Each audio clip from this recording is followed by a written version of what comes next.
What's some of the marriage counsel you received that turned out to be really bad advice? Ever try one thing in your marriage because someone told you it's the best way to do it and it ends up causing more division, heartache, and misunderstanding in your marriage? Today, I have the privilege of interviewing Kendra Nielsen, a fellow marriage coach and therapist. Together, we address common pieces of marriage advice that often miss the mark, such as never go to bed angry, or always put your spouse first, and your spouse should be your best friend, and how these can be reinterpreted for healthier marriage relationships. Understanding this is crucial in order to have a healthy sexual relationship as well. We just wrapped up our in person couples retreat last weekend, and it was incredible. 17 couples from all over the United States and Canada joined us for 4 days of deep learning and connection. It was a great experience, and I look forward to doing it again next year. So be sure to get on our waiting list. I hope you can be there too and have this experience with your spouse. Now, before we begin this interview with Kendra, I want to ask you if you and your spouse have a desire gap in your marriage. And if so, you're in good company. Just about every couple does. I'm going live on April 10th for a free webinar all about how to address the sexual desire gap in your marriage in a constructive, healthy way that makes your connection stronger instead of dividing you in your marriage. Please check the show notes below for the link to register. You need to register in order to attend. All right, now let's talk with Kendra and talk about bad marriage advice and how to make it healthier. Kendra, welcome to the Get Your Marriage On podcast. How are you today?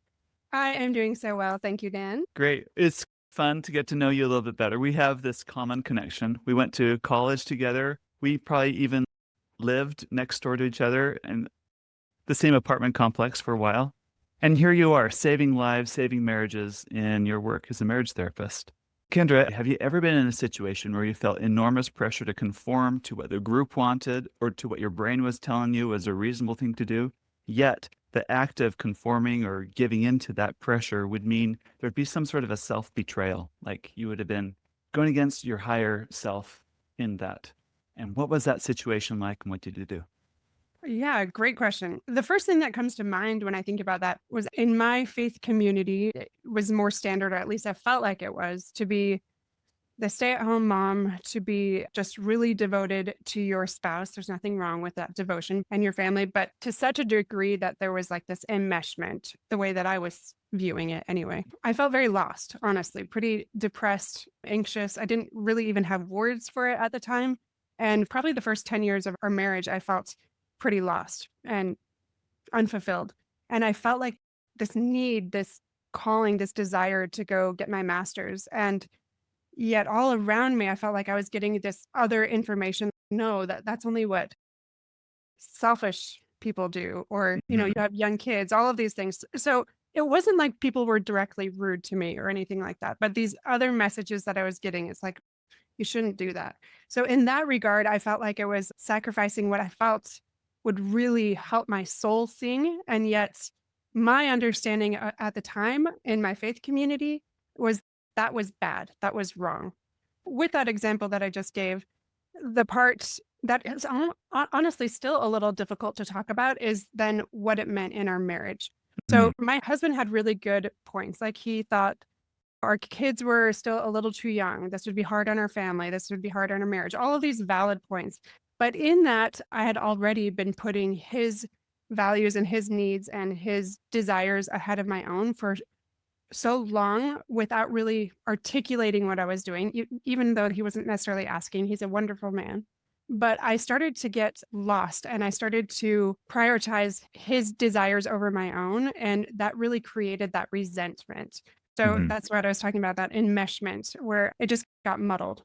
So when I think about honestly, differentiation feels a little elusive to me sometimes. And I talk about it with clients all the time, but I'm still trying to navigate that and figure that out. Differentiation is that ability to maintain that strong sense of self while remaining emotionally connected to other people still. And that's a key piece that I sometimes forget too. And that's when you don't have to manage the other person's feelings or fix it or jump in, but that's maintaining that sense of self with your values, with your beliefs, without, and this is key too, without demanding that your partner or your spouse changes. I still want Mhm. to change them all the time, and I have a good story for that later. But also managing your own emotions, your own reactions, and respecting your partner's individuality. That is so hard to do. And I feel like it gets muddled so much. And a big part of that is also maintaining healthy boundaries, kind of There's that. a lot to this. This is so good. It could be 20 episodes. So maybe for our listeners, let's pick Mhm. 2 or 3 common marriage advice that people might hear and that might make you cringe, Mhm. Kendra, and Yeah, let's dissect them. Let's sure. go there. What do you say? Let's start with there's so many of them. I'm sure Uh-huh. you have your own that you could say. But one that I really don't like because of my personality is never go to bed angry. I've heard that too. Never go to bed Yeah. angry. Uh-huh. I'm like, who decided that that was a great idea? Because I take a lot longer to process than my husband. He's so quick about it. He's so used to in his family culture. They just had a lot of quick explosive feelings and they'd work it out really quickly, but I have to take sometimes 48 hours even to be like, why is this bothering me so much? And so to work it out quickly makes me feel angry and resentful. So a differentiated approach to this would be more like recognizing that you're different for not having to conform to what somebody else is, but then giving yourself that time and that space to pause and to reflect and manage your own emotions, your own side without getting sucked into that narrative or story and being able to stay grounded. Yeah. So better advice would be it's not about going to bed angry. It's about making sure you have time to process for both of you. And respecting the different timetable of each one. If one is really quick, then you have to do it that way. But when both can come to the table with a clear, calm mind, we do this with conflict resolution too. If you're not both in that space, just wait until you are so that it is more effective and you're not in that fight, flight, or freeze, and you can actually have some progress in your conversation. Yeah. I read about John Gottman, who's one of the Mhm. country's foremost marriage researchers. In Right. Seattle, he had a love lab Yeah. and he'd invite couples to come and live in an apartment for a while, but he'd Uh-huh. hook them up to all these sensors on their body, measuring heart rate, body temperature, blood pressure, and they'd observe them. Some of the situations they'd be in would be tense, like how they would argue and fight. Then they would go back through and view all the video footage and try to code and make sense of couples that thrive versus couples that really struggle. One thing that he said is there's a 0% chance of having an effective argument when you're both elevated. Right. Your thinking part of your brain tends to go offline. So it's really about being able to maintain this. If you can just calm that down and come to conflict, at least with some sort of a settled down nervous system, I think you're going to be far more effective. So if that means going to bed, so you have a good sleep, so you're settled, so then you can now approach things with fresh eyes. I think that's Yeah. much better advice. And I will tell you what, I always thought I had to conform to this before. So I would force it. And I was not very sweet and lovely. But when you give me 48 hours, I am so willing to own my part or even 24, but not before then. So if you Mhm. want a genuine apology, maybe you should wait a little longer for your spouse to cool down. Yeah, that's good. What's another piece of advice that people might hear that kind of makes you cringe? Yeah, this one I don't hear quite as much, but it is something I cringe even maybe more so because I saw myself doing this and it ties into my story. And that's always put your spouse first. And Yes. especially in faith communities, you see this one a little bit bigger. And that Hmm. neglects that self care and those individual needs. Jennifer Finlayson Fife talks about this, but that one up, one down relationship where you think other people matter more or less. And that really resonated with me, but it took a long time for me to understand that concept. And what ended up happening and what happens with a lot of my clients, because I'm a therapist. I don't know if you mentioned that. I don't remember. But Hmm. I was just filled with resentment. And so many of my clients are too, when we are giving, and then we are empty, like that gas tank or that cup. Like, how can you effectively give to others when you are always putting other people first? And I know there's something beautiful about that when it comes to altruism, but personally, I didn't feel like it was coming from a healthy space. It came from a space of resentment, exhaustion, then bitterness. And I'm like, I am definitely not my best self when I'm putting my spouse first, unless it's something like it's a free will offering and you are very grounded and you're able to, again, going back to that differentiation, where you're able to maintain that sense of self, where you are doing it because you want to, not because you feel like you have to. I don't know if Hmm. you've noticed anything like that in your life, Dan, but I definitely have lots of examples, especially in early marriage, where that something like that is shown. And that's advice I hear at church too and other places. And I think it's all good intentioned. You Yeah, put others first. absolutely. This is the way Christ did it and things like that. Perhaps a more nuanced approach would be my understanding is we want to sacrifice for other people, but Mhm. what we're sacrificing is we're doing away with our lesser selves and putting our better, best, more wiser self into a relationship. Because it does a relationship no good if one is turning into a doormat or folding into the other person. It's no longer a relationship of two people yoked together, pulling forward. So I think putting your best into and investing in each other is always wise and good, but it can't come at the expense of something that's not sustainable for what's good for the whole relationship. So we need to take that into account. Absolutely. And I think the key of what you said is not being a doormat. I thought that I was being assertive and communicating all my needs, but now looking back, that kind of makes me laugh. Like, we always think we're doing this great job of this is like a want or a need that I have, and I really do need this. And then you realize when you're getting feedback back that they're not catching any of that. They get used to you over time if you keep showing up a certain way of you doing something over, and then you do become this doormat. So a big part of that is communication too, for sure. Do you have a specific story about that? I think that one still goes back to that 10 years earlier in our marriage, where the very end of it, where I was like, no, I really need this. I need something for myself. But it built up so much, and he didn't understand where I was at. I didn't even understand where I was at. We're just such a depleted mom needing something for myself and not really sure how to fill that need, that void, and trying to communicate that. And we both were looking at our families of origin, like how Mhm. he grew up, how I grew up, and thinking, this is what we saw modeled. We'll just do what we saw modeled, not realizing that was not working. And neither of us were very happy in that dynamic. And neither of us were very differentiated. We very much wanted the other person to change, didn't really understand why we couldn't connect and come together in that way.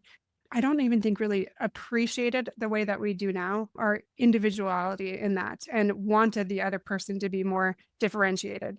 It's almost like we were unknowingly seeking to connect in this codependent enmeshed relationship. I know I'm using a lot of jargon here. I'm trying to make it in layman's terms. We didn't realize that we were very needy, but in an unhealthy dynamic where it felt threatening and scary for us to go do something like a master's program or maybe develop a hobby that would take some time and take us outside of the house where the other one felt maybe alone. That makes sense. Yeah. All right. Third piece of marriage advice people hear that you cringe at. All right, I'm ready. Your spouse should be your best friend. Do you ever hear that one? Yeah. Uh huh. Okay, so I love my husband very much. And actually, this one I don't think about with my husband as much. My husband is also a therapist, and he is an incredible communicator in a lot of ways, although you might think that based on the stories I've told. But I have a lot of clients come in and they tell me that their spouse is not able to connect on an emotional level with them.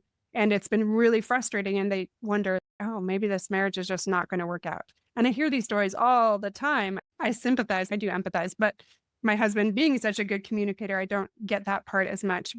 But the part that I do understand is it's okay if your husband isn't everything to you in all of those realms. And that's what I work on with some of these clients too, is you can have friends that can meet some of your other needs or your wants socially or emotionally. It's okay to go to other people for some of those things too, not with that resentment, but just recognizing I can have these other friendships and interests outside of the marriage, and that's okay. Like letting go of trying to, again, change your spouse. Like maybe you married an introvert that just really doesn't want to talk about all these mental health things like my husband and I talk about, or how people connect. And he might never change. And that's okay. That's that differentiation that I was talking about. You can't change their values and their beliefs and their personality, even though you might really want to and be really determined. It's not going to go anywhere positive or productive. That makes sense. And I think Dr. Esther Perel said it this way more than any other period in history than today, we demand more out of our marriages. Think Mhm. about it. We're living longer than we ever have. Yeah. So, used to that, what's the life expectancy? 40, 50, die of Oh, before, yeah. tuberculosis, and then you Mhm. die, right? Back before. Now we're living to 80, 90. So, of course, our marriage is going to be a lot longer, or people used to die in childbirth often. So it Right. wasn't too uncommon for there'd be a second or a third marriage due to problems like that. And now we're staying married longer, and yet we expect more out of our spouse, not to be only a provider or a companion, but also to be all of the things. Mm, And that's a big ask. And I absolutely. think some of the things that help me and my wife most in our relationship, now, I think being really good friends is absolutely wonderful. You got to like the person you're married to if you want to thrive in life. There's something really nice. But one of the things that's really helped me is just the power of gratitude and recognizing everything's a gift. The fact that I could wake up this morning, I'm just grateful for that when there are some people that didn't wake up today. That I can wake up with my wife in my arms, which I absolutely love. What a gift to have her hair in my face and just the way we talked, the way she talks. It's a gift. And the better we get at just recognizing the miracle of every day and the ordinary everyday goodness that people have and offer, I think helps us appreciate things a lot more and can move us more into a place of liking and accepting a lot easier. Yeah, absolutely. And I think that's the key, what you just said, that liking and accepting. And that's differentiation, not forcing them to look a certain way, be a certain way, but loving them regardless. I think there's some quote, I'm trying to remember it. Something like, when you're engaged, it's keeping both eyes open. And when you're married, it's keeping one eye closed or something like, Uh-huh. I you know what see. I'm Uh-huh. talking about? Yeah, yeah. So loving them where they're at whilst, that healthy, challenging in some ways, but that differentiation aspect of it, not demanding that they show up differently or they demanding that you do, but still encouraging each other to be your best self. Yet there's a strong temptation in marriage to change your spouse. Can you Oh, tell me this story when you wanted to change your husband? actually, yes, I can. This morning. Let's hear it. Okay, so I am really into exercising. I love it. I've loved it since I was 16, and I am very consistent. Like, that's my superpower. So I go to the gym, and just recently, probably in the last year, he started going with me. And this is something that I've wanted for so long. So I was really excited because we go early. We get there at 5, but fairly regularly. I try not to notice, but he will just read in the car for the first half, or he'll read in the building, or he'll like just do his own thing and just barely work out sometimes. And it is not how my brain works. I'm like, you're at the gym, like you work out, like you're here to yeah, cardio. And that's not him. So this is me not being differentiated and Uh, trying to change him, but in this like kind of passive aggressive way. Hey, how was your workout? Why were you so late? Not in an admirable way, but my eyes said it. I don't even remember. On the way home from the gym, though, I said something like, it's good to have cardio too, like not just a little bit of lifting. And anyway, uh, I got into it a little bit. And then afterwards, he calmly explained that it just felt like I was trying to change him or make him value something that he didn't really value in the same way. And I thought about that. Yeah, but it's totally true. I wasn't being differentiated. I was trying to change him into being something that I was and to value something in the same way that I did. And that's not going to help us come closer together. That's just going to alienate us more. So mhm. I hope you will learn from my poor example not Good. to do it. Yeah. I think as humans, we're very resistant to our spouses trying to change us. I Yeah. think it's very human nature to resist that and resist it strongly. Yeah. And there's definitely better approaches, but that's a fantastic way to talk about that differentiation piece. I am me, you are you, and I can come to peace and accept this.